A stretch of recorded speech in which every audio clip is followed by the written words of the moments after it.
नमस्कार दोस्तों, to the point study with Surjeet channel पे मैं आपका स्वागत करता हूँ। इस पर्टिकुलर वीडियो में हम बात करेंगे टॉप 300 प्लस क्वेश्चंस की। इसका पार्ट 2 है। 100 क्वेश्चन की वीडियो हम पहले ही दे चुके हैं, ये पार्ट 2 है और एक पार्ट और आएगा जिसमें हम लास्ट टॉप 100 क्वेश्चंस की बात कर लेंगे। फिर ये हमारे टॉप 300 क्वेश्चंस पॉलिटी के कंप्लीट हो जाएंगे। ठीक है, ये बहुत ही बेहतरीन क्वेश्चन है, इनसे बाहर क्वेश्चन नहीं आएगा और ये लगभग हर बार रिपीट होने वाले क्वेश्चंस हैं। तो आइए स्टार्ट करते हैं। क्वेश्चन 101 से लेके 102 तक हम इसमें डिस्कस करेंगे। ठीक है, चलिए शुरू करते हैं। फिर क्वेश्चन नंबर 101 101 है कि राष्ट्रपति पर महाभियोग का प्रक्रिया किस देश से ली गई है। जो राष्ट्रपति को पद से हटाने के लिए उस पर महाभियोग चलाया जाता है, ये प्रक्रिया, ये प्रोसेस कहाँ से लिया गया है, तो ये लिया गया है अमेरिका से। नेक्स्ट है, भारत में एक व्यक्ति कितनी बार राष्ट्रपति बन सकता है। तो भारत में राष्ट्रपति कितनी बार बन सकता है एक व्यक्ति, वो जितनी बार चाहे बन सकता है। नेक्स्ट है, भारत के राष्ट्रपति को पद एवं गोपनीयता की शपथ कौन दिलाता है। तो पद एवं गोपनीयता की शपथ दिलाता है भारत का मुख्य न्यायाधीश। नेक्स्ट है 104 नंबर की मुख्य न्यायाधीश की अनुपस्थिति में राष्ट्रपति को पद एवं गोपनीयता की शपथ कौन दिलाता है। अगर मुख्य न्यायाधीश अब्सेंट है तो उनकी अनुपस्थिति में राष्ट्रपति को पद और गोपनीयता की शपथ कौन दिलाएंगे, तो उच्चतम न्यायालय के वरिष्ठ न्यायाधीश। ठीक है, वरिष्ठ न्यायाधीश शपथ दिलाएंगे। 105वां नंबर है, राष्ट्रपति अपना इस्तीफा किसे सौंपते हैं। तो उपराष्ट्रपति को अपना इस्तीफा सौंपते हैं राष्ट्रपति, और उपराष्ट्रपति राष्ट्रपति को, राष्ट्रपति उपराष्ट्रपति को इस्तीफा सौंपते हैं। ठीक है, राष्ट्रपति के त्यागपत्र की सूचना उपराष्ट्रपति किसे देते हैं। अगर राष्ट्रपति ने त्यागपत्र दे दिया है तो इनके त्यागपत्र की सूचना उपराष्ट्रपति देंगे लोकसभा अध्यक्ष को। ठीक है, त्यागपत्र तो इनको देंगे लेकिन उपराष्ट्रपति तुरंत इन्फॉर्म करेंगे लोकसभा अध्यक्ष को। नेक्स्ट है कि भारत के राष्ट्रपति एवं उपराष्ट्रपति की अनुपस्थिति में कार्यभार कौन संभालता है। अगर भारत के राष्ट्रपति और भारत के उपराष्ट्रपति एब्सेंट हैं दोनों, तो कार्यभार कौन संभालेगा। तो कार्यभार संभालेंगे उच्चतम न्यायालय के मुख्य न्यायाधीश। ठीक है, तो अगर राष्ट्रपति और उपराष्ट्रपति दोनों एब्सेंट हैं तो कार्यभार कौन संभालेंगे, उच्चतम न्यायालय के मुख्य न्यायाधीश। नेक्स्ट है, भारत के कौन से राष्ट्रपति निर्विरोध चुने गए। ठीक है, कौन से, नीलम संजीव रेड्डी। तो इनको भारत के राष्ट्रपति थे जिनको निर्विरोध चुन लिया गया। और भारत के किस राष्ट्रपति की मृत्यु पद पर रहते हुए हुई, यानी कौन से राष्ट्रपति ऐसे थे जिनकी डेथ हुई, वो उस टाइम राष्ट्रपति थे, यानी कार्यकाल समाप्ति से पहले ही इनकी मृत्यु हो गई, वो थे डॉक्टर जाकिर हुसैन। और नेक्स्ट है, राष्ट्रपति की रिक्ति को कितने समय में भरना अनिवार्य है। 6 माह के अंदर अंदर राष्ट्रपति की रिक्ति, जो सीट वैकेंट हुई राष्ट्रपति की, उसको भरना अनिवार्य है। नेक्स्ट क्वेश्चन है, वित्त बिल के लिए किसकी स्वीकृति आवश्यक है। फाइनेंस बिल के लिए किसकी स्वीकृति आवश्यक है, राष्ट्रपति की। ठीक है, राष्ट्रपति का वेतन कितना होता है, 5 लाख रुपये प्रति माह। और भारत के महान्यायवादी की नियुक्ति कौन करता है, तो वो राष्ट्रपति करते हैं। वह कार्यवाहक राष्ट्रपति जो उच्च न्यायालय का मुख्य न्यायाधीश रहे कौन थे, वो थे एम हिदायतुल्लाह। ये ऐसे राष्ट्रपति थे जो उच्च न्यायालय के मुख्य न्यायाधीश भी रहे। युद्ध या बाहरी आक्रमण की स्थिति में आक्रमणकारी के प्रति युद्ध की घोषणा कौन करते हैं, तो वो करते हैं राष्ट्रपति। और नेक्स्ट क्या है, अध्यादेश जारी करने का अधिकार राष्ट्रपति का कौन सा अधिकार है, ये है उनका विधायी अधिकार। ठीक है, राष्ट्रपति आर्टिकल 123 के तहत जो है अध्यादेश लाते हैं, ये इनका विधायी अधिकार है।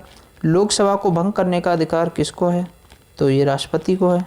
राष्ट्रपति शासन की घोषणा कौन करता है, राष्ट्रपति शासन की घोषणा करते हैं ये राष्ट्रपति ही करते हैं। कन्फ्यूजन यहाँ हो सकता है कि संसद करती है।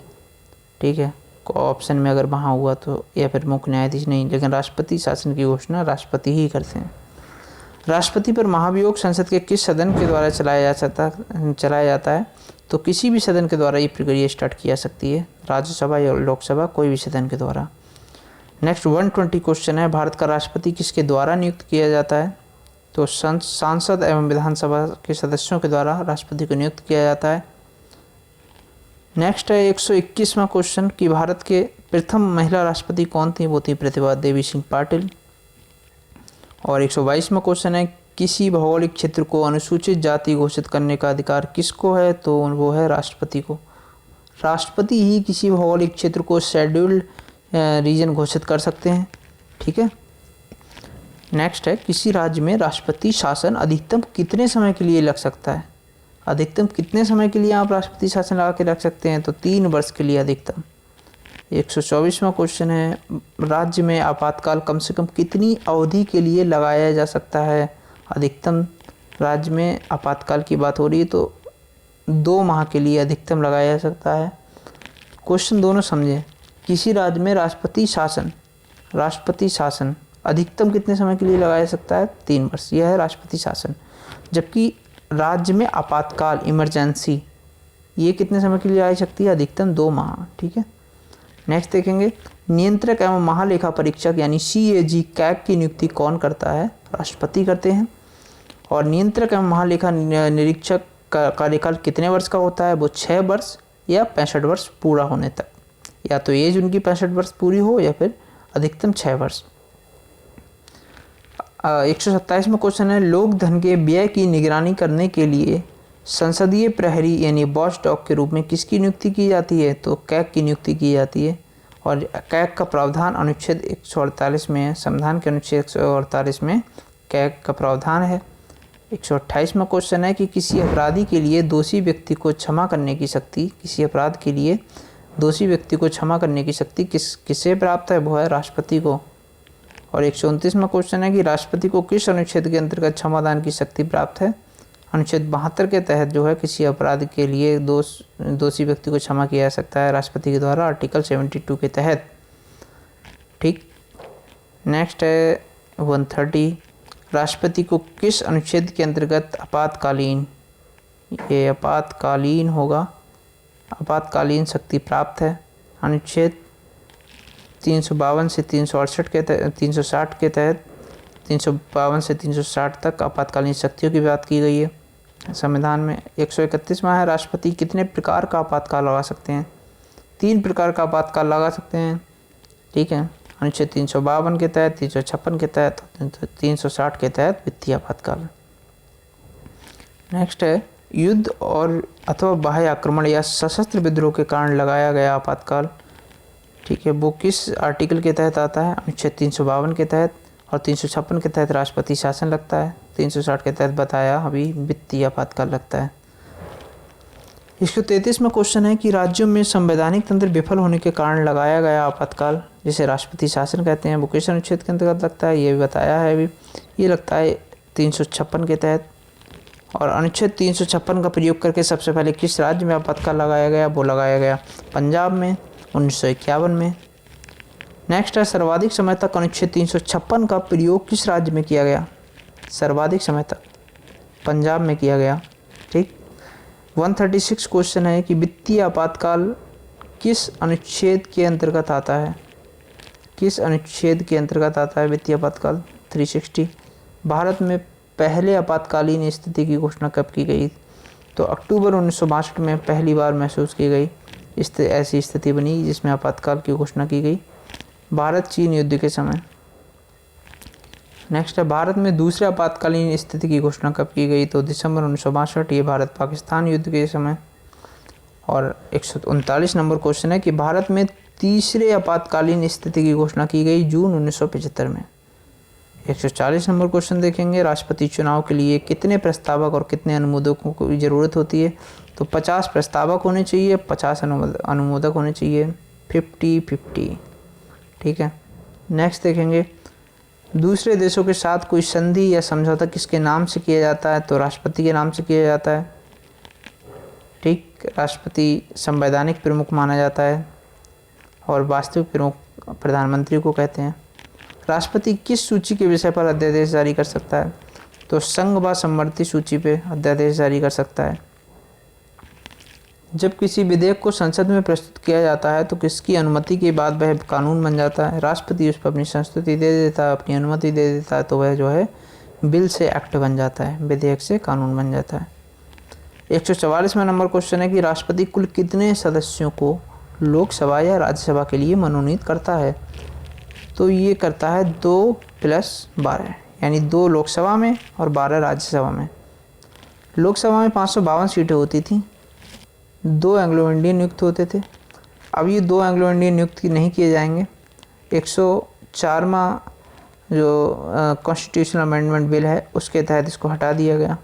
550 ही मेंबर्स होंगे और राष्ट्रपति कुल 12 सदस्यों को ही मनोनीत करेगा राज्यसभा में। ठीक है, नेक्स्ट है राष्ट्रपति शासन कम से कम कितनी अवधि के लिए लगाया जा सकता है? तो कम से कम 2 माह के लिए लगाया जा सकता है राष्ट्रपति शासन, और अधिकतम 2 वर्ष के लिए। ठीक है, 2 बार राष्ट्रपति कौन बने थे? राजेंद्र प्रसाद। उपराष्ट्रपति का कार्यकाल कितने वर्ष का होता है? उपराष्ट्रपति का कार्यकाल कितने वर्ष का होता है? 5 वर्ष का। उपराष्ट्रपति को शपथ कौन दिलाते हैं? राष्ट्रपति। उपराष्ट्रपति अपना त्यागपत्र भी राष्ट्रपति को सौंपते हैं। नेक्स्ट 150 नंबर क्वेश्चन है कि उपराष्ट्रपति का चुनाव संसद के किस सदन के द्वारा होता है? दोनों सदनों के द्वारा। ठीक, उपराष्ट्रपति दोनों सदनों के द्वारा चुने जाते हैं। उपराष्ट्रपति का वेतन कितना होता है? वो होता है 4 लाख रुपए प्रति माह, और राष्ट्रपति का कितना होता है? 5 लाख रुपए प्रति माह। नेक्स्ट है 152 नंबर क्वेश्चन, भारत के पहले उपराष्ट्रपति कौन थे? वो थे डॉक्टर सर्वपल्ली राधाकृष्णन। और राज्यसभा का पदेन सभापति उपराष्ट्रपति ही होते हैं। और नेक्स्ट क्वेश्चन है कि उपराष्ट्रपति के चुनाव से संबंधित यदि कोई विवाद होता है तो इसका निपटारा कहाँ होगा? तो सर्वोच्च न्यायालय में उसका निपटारा होगा। उपराष्ट्रपति का पद भारतीय संविधान के किस अनुच्छेद के अंतर्गत आता है? अनुच्छेद 63 के अंतर्गत उपराष्ट्रपति का पद है। और नेक्स्ट है मंत्रिपरिषद का प्रधान कौन होता है? तो मंत्रिपरिषद का प्रधान तो प्रधानमंत्री ही होगा, और राज्य में वही मुख्यमंत्री हो जाता है। ठीक है, और जो सेंटर में राष्ट्रपति की जगह होती है वही राज्य में राज्यपाल की होती है। नेक्स्ट है 157वां कि प्रधानमंत्री की नियुक्ति कौन करते हैं? तो नियुक्ति इनकी करते हैं राष्ट्रपति, और प्रधानमंत्री अपना त्यागपत्र भी राष्ट्रपति को सौंपते हैं। नेक्स्ट है 159 कि मंत्रिपरिषद सामूहिक रूप से किसके प्रति उत्तरदायी होती है? ध्यान देना है, प्रधानमंत्री के प्रति नहीं होती है उत्तरदायी, ये होती है, और ना ही राष्ट्रपति के प्रति होती है, ये लोकसभा के प्रति उत्तरदायी होती है। एक साथ पूरा कंप्लीट लोकसभा के प्रति, राज्यसभा के प्रति भी नहीं होती है। चूँकि मंत्री तो लोकसभा से बनते हैं ना, तो लोकसभा के प्रति ही उत्तरदायी होगी मंत्रिपरिषद, सामूहिक रूप से होगी। 160वां क्वेश्चन है कि प्रधानमंत्री सहित सभी मंत्रियों को पद और गोपनीयता की शपथ कौन दिलाते हैं? वो दिलाते हैं राष्ट्रपति। नेक्स्ट है राष्ट्रपति किसकी सलाह पर लोकसभा को भंग करते हैं? प्रधानमंत्री की सलाह पे। और योजना आयोग का पदेन अध्यक्ष कौन होते हैं? वो होते हैं प्रधानमंत्री। ठीक, योजना आयोग का नाम नीति आयोग। योजना आयोग का नाम 1 जनवरी 2015 को मोदी जी ने क्या नाम रख दिया? नीति आयोग। नेक्स्ट देखेंगे नीति आयोग का गठन, 1 जनवरी 2015 को भी बताया। सबसे ज़्यादा कार्यकाल वाले प्रधानमंत्री वो थे जवाहरलाल नेहरू। इन्होंने 16 साल 9 माह 13 दिन, इतना लंबा कार्यकाल, सबसे ज़्यादा कार्यकाल इनका था जवाहरलाल नेहरू का। देश की पहली महिला प्रधानमंत्री इंदिरा गांधी। ठीक है, एकमात्र प्रधानमंत्री जो लोकसभा में कभी उपस्थित नहीं हुए, मौका नहीं मिला इनको, तो वो थे चौधरी चरण सिंह। सबसे कम समय तक यानी 13 दिन तक, मात्र 13 दिन तक प्रधानमंत्री के पद पे कौन बने रहे? अटल बिहारी वाजपेयी। सबसे लंबा कार्यकाल किसका था? प्रधानमंत्री जवाहरलाल नेहरू जी का, 16 साल 9 माह 13 दिन, और इनका मात्र 13 दिन था अटल बिहारी वाजपेयी जी का। 169वां क्वेश्चन है कि 2 बार भारत के अंतरिम प्रधानमंत्री कौन रहे? 2 बार अंतरिम प्रधानमंत्री है गुलजारीलाल नंदा। कैबिनेट मंत्रियों में सबसे बड़ा कार्यकाल किसका रहा? जगजीवन राम। ये सबसे ज़्यादा टाइम तक कैबिनेट मंत्री रहे। ठीक है, 32 साल तक। ये क्वेश्चन इम्पोर्टेंट है, अब तक एग्ज़ाम में कम बार आया है, लेकिन जब भी आया तो इसने कट ऑफ डिसाइड कर दी है। भारत की संसद किन से मिलकर बनी है? 171 नंबर क्वेश्चन है कि भारत की संसद किन से मिलकर बनी है? तो राष्ट्रपति, राज्यसभा और लोकसभा तीनों से मिलकर बनती है। राज्यसभा, लोकसभा और प्रेसिडेंट, इन तीनों से मिलकर बनती है। नेक्स्ट है संसद का प्रथम सदन या निचला सदन क्या कहलाता है? तो प्रथम सदन या निचला सदन कहलाता है लोकसभा। लोकसभा निचला सदन है तो प्रथम सदन क्यों कहलाता है? वो इसीलिए क्योंकि लोकसभा में जो प्रतिनिधि चुनकर आते हैं वही आगे चल के राज्यसभा के प्रतिनिधियों का चुनाव करते हैं, तो प्रथम तो लोकसभा हुआ ना, लेकिन इसे निचला है। और उच्च कौन सा कहलाता है? राज्यसभा। इसीलिए लोकसभा को प्रथम सदन और राज्यसभा को द्वितीय सदन भी कहते हैं। नेक्स्ट है संसद का ऊपरी सदन क्या कहलाता है, तो राज्यसभा है, और निचला सदन लोकसभा। 174 नंबर क्वेश्चन देखेंगे, राज्यसभा के सदस्यों की अधिकतम संख्या कितनी होती है, 250 होती है, जबकि वर्तमान में अभी कितने हैं राज्यसभा में सदस्य, जो वर्तमान राज्यसभा चल रही है उसमें 245 हैं, और संख्या अधिकतम कितनी हो सकती है, 250। तो नेक्स्ट देखेंगे, राज्यसभा के सदस्य बनने के लिए न्यूनतम आयु कितनी होनी चाहिए, 30 वर्ष होनी चाहिए, कितनी, 30 ईयर्स। नेक्स्ट देखेंगे, राज्यसभा के सदस्य कितनी अवधि के लिए निर्वाचित होते हैं, वो 6 वर्ष के लिए होते हैं, जबकि राज्यसभा के हर 2 वर्ष पे 2/3 सदस्य सेवानिवृत्त हो जाते हैं। ठीक है, राज्यसभा कैसे सदन है, ये एक स्थायी सदन है, लोकसभा अस्थायी सदन है, क्योंकि लोकसभा अधिकतम 5 वर्ष के लिए ही रहता है, और राज्यसभा क्या रहता है, ये तो है परमानेंट ही, बट क्या होता है कि हर 2 वर्ष पे 2/3 सदस्य इसके सेवानिवृत्त होते जाते हैं। और 180 नंबर क्वेश्चन देखेंगे कि राज्यसभा का पहली बार गठन कब किया गया था, वो किया गया था 3 अगस्त 1952 को। राज्यसभा में सर्वाधिक सीट किस राज्य की हैं, वो हैं उत्तर प्रदेश की, 31 सीटें हैं। और किसी भी धन विधेयक को किस सदन में पेश नहीं किया जा सकता, राज्यसभा में। राज्यसभा में किसी भी धन विधेयक को पेश नहीं कर सकते हैं आप, लोकसभा में ही पेश करेंगे। ठीक है, धन विधेयक संविधान के किस अनुच्छेद के अंतर्गत आता है, वो आता है अनुच्छेद 110 के अंतर्गत। और बजट कौन से अनुच्छेद के अंतर्गत आता है, जिसे वार्षिक वित्तीय विवरण कहते हैं संविधान में, अनुच्छेद 112 के अंतर्गत। 185 नंबर क्वेश्चन देखेंगे कि राष्ट्रपति का विशेष अभिभाषण जो होता है वो किस अनुच्छेद के अंतर्गत होता है, वो होता है अनुच्छेद 87(1) के तहत। राष्ट्रपति जो है अपना अभिभाषण देता है, विशेष अभिभाषण, सत्र के स्टार्टिंग में और सत्र के एंड में। नेक्स्ट है, लोकसभा में पारित किसी भी धन विधेयक को राज्यसभा कितने टाइम के लिए रोक के रख सकती है, मात्र 14 दिन के लिए रोक के रखेगी। इसके बाद या तो उसे स्वीकृति देनी होती है, और नहीं भी देगी तो उससे पारित माना जाता है वो। लोकसभा में अधिकतम सदस्यों की संख्या कितनी है, तो 552 अब तक थी। अब चूंकि 2 एंग्लो इंडियन अब नहीं नामित किए जाएंगे, तो अब संख्या 550 ही हो गई है, 550। और ये 2 मेंबर हटा दिए गए, मतलब इनका चयन नहीं होगा, तो 104वां संविधान संशोधन अधिनियम के तहत ये जो है 2 मेंबर हटा दिए गए हैं। और ये बिल कौन सा था, तो ये 126वां था, शायद 126वां बिल था, 124 या 126 ही था, एक बार आप कंफर्म करके कमेंट करेंगे। 188 नंबर क्वेश्चन है कि वर्तमान में लोकसभा में सदस्यों की संख्या कितनी है, वो 545 है। किस वर्ष तक लोकसभा एवं विधानसभा की सीटों की संख्या यथावत रखने की बात की गई है, तो 2026 तक कोई चेंज नहीं होगा, ना लोकसभा की सीटों में ना राज्यसभा की सीटों में, 2026 तक यथावत रखी जाएगी। और ये BPSC 67 का जो री एग्ज़ाम हुआ था उसमें ये क्वेश्चन पूछा गया था। ठीक है, किस वर्ष तक लोकसभा एवं विधानसभा की सीटों की संख्या यथावत रखने की बात कही गई है। नेक्स्ट है 190 क्वेश्चन कि लोकसभा की गणपूर्ति या जिसको कोरम बोलते हैं, उसमें कुल सदस्यों की संख्या का कितना भाग होता है, तो उसमें 1/10वां भाग होता है, अर्थात 55 सदस्य। ठीक, 191वां है 191, लोकसभा का अधिकतम कार्यकाल कितने वर्ष का होता है, वो होता है 5 वर्ष का। ठीक, नेक्स्ट देखेंगे कि लोकसभा और राज्यसभा के अधिवेशन किसके द्वारा आहूत किए जाते हैं या किसके द्वारा बुलाए जाते हैं, तो वो बुलाए जाते हैं किसके द्वारा, राष्ट्रपति के द्वारा। नेक्स्ट देखेंगे संविधान के किस अनुच्छेद में संसद के संयुक्त अधिवेशन की व्यवस्था है, अनुच्छेद 108 के तहत जो है संसद का संयुक्त अधिवेशन किया जाता है, लोकसभा और राज्यसभा की एक साथ मीटिंग, एक साथ सेशन चलता है अनुच्छेद 108 के तहत। ठीक है, संयुक्त अधिवेशन राष्ट्रपति के द्वारा ही बुलाए जाते हैं। नेक्स्ट है लोकसभा की 2 बैठकों के बीच में कितने समय से अधिक का अंतर नहीं होना चाहिए, तो वो 6 माह से अधिक का अंतर नहीं होना चाहिए। और नेक्स्ट है लोकसभा के सदस्य होने के लिए न्यूनतम आयु 25 वर्ष है, जबकि राज्यसभा के लिए 30 वर्ष है, और राष्ट्रपति के लिए कितनी है, 35 वर्ष, और प्रधानमंत्री के लिए 25 वर्ष। चूँकि प्रधानमंत्री लोकसभा का सदस्य होता है, लोकसभा का अध्यक्ष होता है, लोकसभा से निकल के प्रधानमंत्री आते हैं, तो 25 वर्ष लोकसभा के लिए चाहिए, तो 25 वर्ष प्रधानमंत्री के लिए चाहिए, और राज्यसभा के लिए 30 चाहिए, और राष्ट्रपति के लिए 35 चाहिए।